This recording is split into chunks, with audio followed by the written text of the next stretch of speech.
Good afternoon, good morning, or good evening, whenever it might happen to be that you're catching up with me again today. We are back with another short story for you today, and we're heading off to a completely different part of the world with today's. We've got a story of a character that started out in the steel city of Palad on the southern continent, and headed over and helped out with an island that I have marked on the maps, and I've never actually had a chance to bring into a game. I've never had players go there yet, but a little bit of a historical tale of this place and of one of the characters responsible for it. Enjoy today. Comment below. Let me know what you're up to, what you want to see from me. If there's any parts of the world that have been mentioned in a game that we haven't gotten to playing in yet, let me know, and I might be able to give you something from there. I've got quite a bit in the backlog that I'm still waiting for the chance to bring it up in the game. So enjoy, and see you again soon.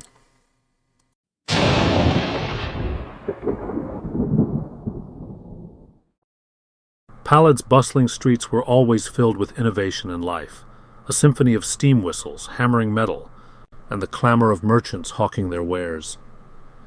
But none of it reached the darkened attic of the estate belonging to the wealthy merchant Elias Wainwright and his wife Judith. Behind the heavy wooden door of the attic, a young dragonborn girl sat on the floor, alone. Her black scales glinted faintly in the dim light of a single lantern, her golden eyes scanning the pages of a book she had already read a dozen times. Kazira had known since her earliest memories that she was different. While her parents' skin was soft and pale, hers was hard and scaled, dark as obsidian. She had no hair to comb or braid, only the ridges of her draconic heritage, which her mother refused to even look at. Her voice carried a subtle rasp, a sound that only served to remind her parents of what they saw as her unnaturalness. Her parents never spoke of the night she was born. They never spoke of why or how their daughter was born dragon-touched. Instead, they treated her like a shameful secret, keeping her hidden from the world. A private tutor was hired to teach her letters, arithmetic, and etiquette, but she was forbidden from ever leaving the house. "Don't make a sound," her mother would hiss when guests visited. "Don't even let them hear your footsteps. If anyone knew." Judith would trail off, her face twisting with disdain, leaving Kazira to wonder what was so terrible about her existence that it could ruin their lives. As she grew older, resentment festered within her. She was intelligent, curious, and yearned to see the world beyond the attic. But whenever she asked her mother why she couldn't leave, or why she wasn't like other children, Judith's response was always the same. "You're a freak. The world would eat you alive. You should be grateful we protected you from it." But Kazira wasn't grateful. She was angry. On her 13th birthday, the anger boiled over. There was no celebration, no cake, not even an acknowledgement of the day. Kazira sat alone in her room, staring at the same four walls she'd stared at for as long as she could remember. That night, as her parents entertained guests in the grand hall below, she made her decision. She crept into her mother's bedroom, her claws clicking softly against the wooden floor.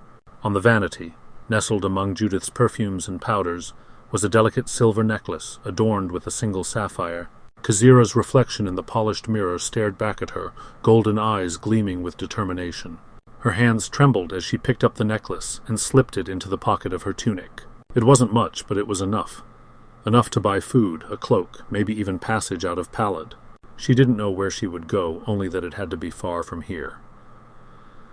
That night she slipped out of the attic window, climbing down the side of the house with the agility of a predator. For the first time in her life, she felt the cool night air on her scales, heard the distant hum of the city, and saw the stars unobstructed by wooden beams. Life on the streets was harsh, but Kazira adapted quickly. She learned how to blend into the shadows, how to pick pockets without getting caught, and how to read people's movements to avoid trouble. The necklace she had stolen from her mother bought her a few weeks of food and shelter, but it didn't last long. She became a phantom in Palad's alleys, surviving on scraps and stolen goods. Most people avoided her, either out of fear or disgust. She heard the whispers, the insults muttered under breath. Scaled freak, demon spawn, cursed child. But not everyone was cruel. An elderly blacksmith named Garrett once found her huddled behind his forge on a cold winter night. He gave her a blanket and a piece of bread, saying nothing of her appearance. For a brief moment, Kazira felt seen, not as a monster, but as a person. Still, she knew she couldn't stay in Pallid forever. The city felt like a cage, just a larger version of the attic she had fled. When she heard rumors of a ship bound for the uncharted northwestern seas, she saw her chance.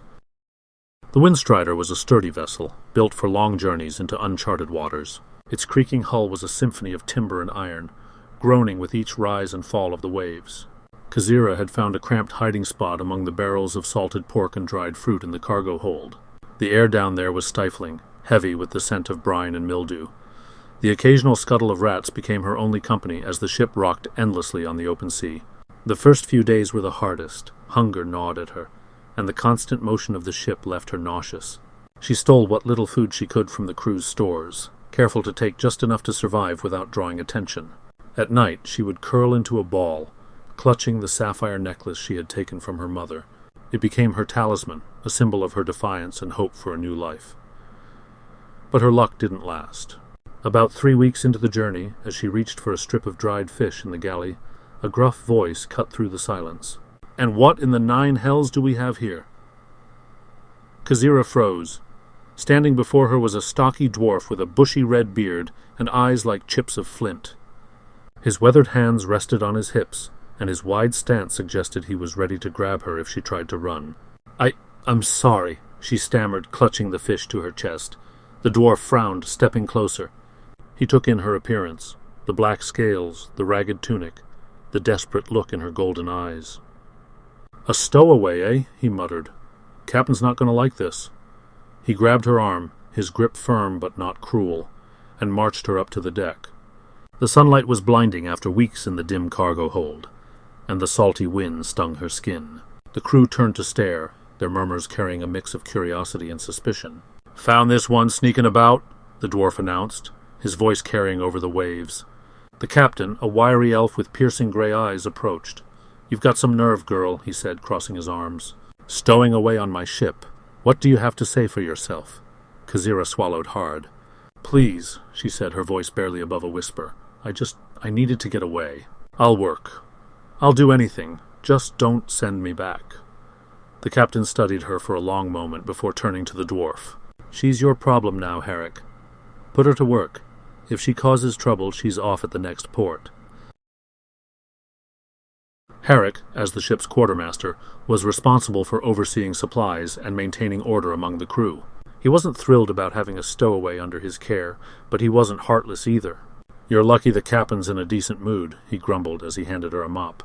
"Start with the decks, and if I catch you slacking, you're swimming back to shore." The work was grueling.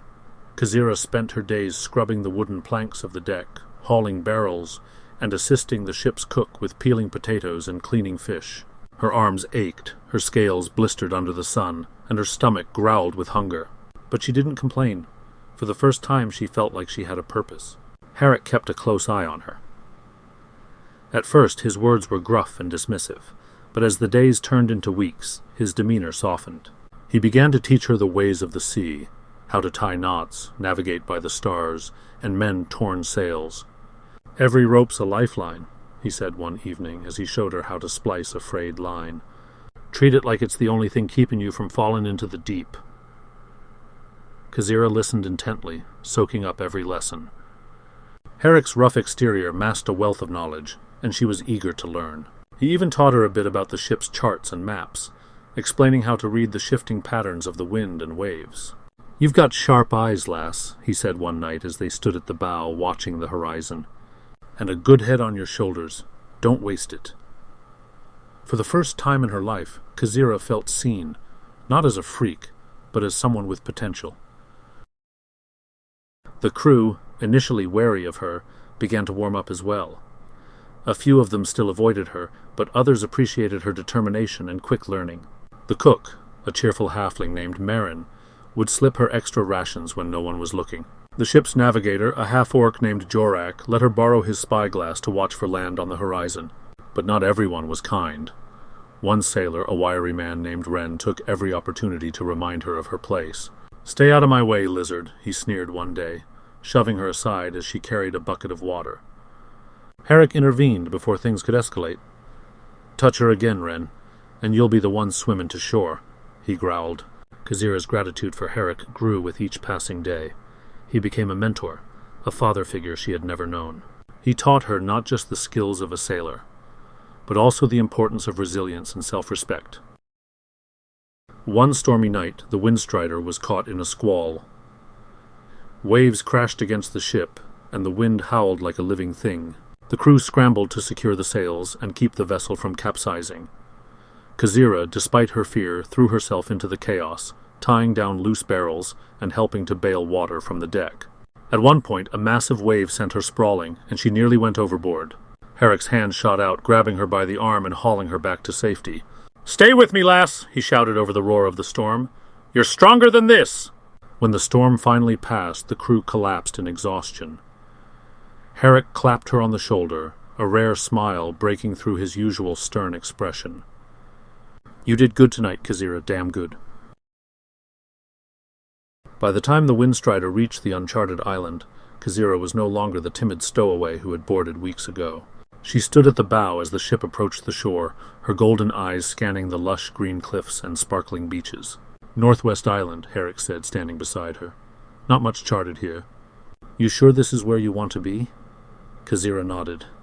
"I need to find my place, Herrick. Maybe it's here." The dwarf sighed, scratching his beard. "Well, if anyone can carve out a life here, it's you. Just remember what I taught you, lass." "I will," she said, her voice firm. "Thank you for everything."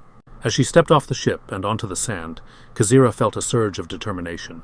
She didn't know what lay ahead, but she was ready to face it. For the first time, she wasn't running away. She was running toward something new. The Windstrider eventually docked on the shores of an uncharted island northwest of Palad.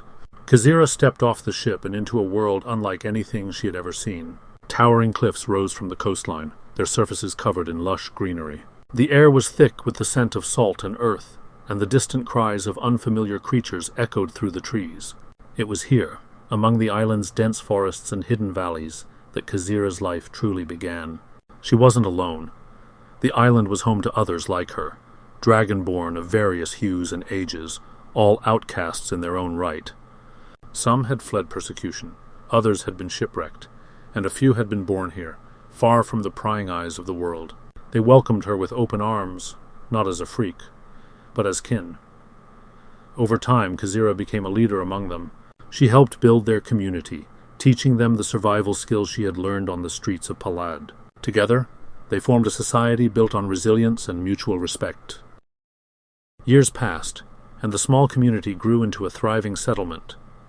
They named it Dragon's Blood City, a tribute to their shared heritage and the strength it symbolized.